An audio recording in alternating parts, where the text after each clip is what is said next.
Aujourd'hui, je vous parlerai de l'abandon de famille.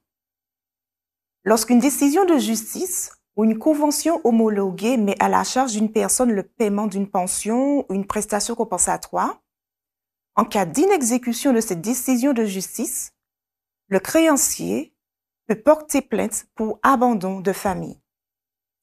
En effet, vous avez une décision de justice dans laquelle un père, une mère, un mari, une femme a été condamné à verser une pension à ses enfants ou à sa femme. C'est dans ce cas que cela s'applique.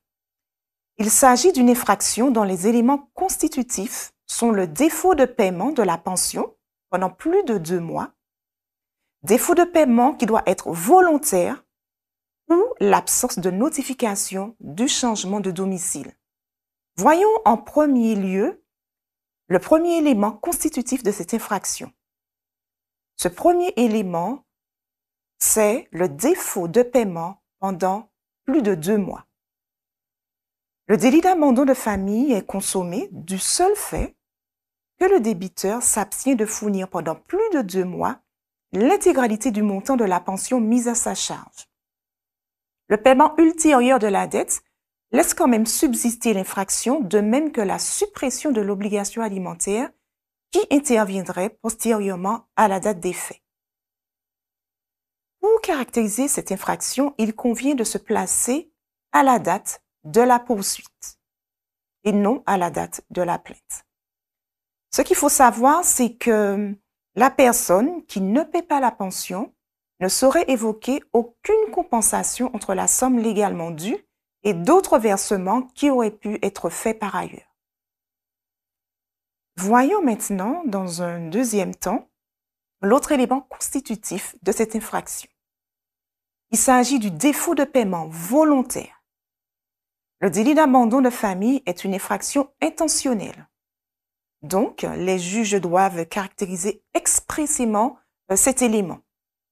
La volonté de se soustraire au paiement suppose évidemment, de la part de cet auteur, la connaissance préalable du titre créant une obligation alimentaire à sa charge, laquelle résulte notamment de la notification de la décision qui aurait pu être faite, voire de l'exécution temporaire de l'obligation qui aura pu avoir.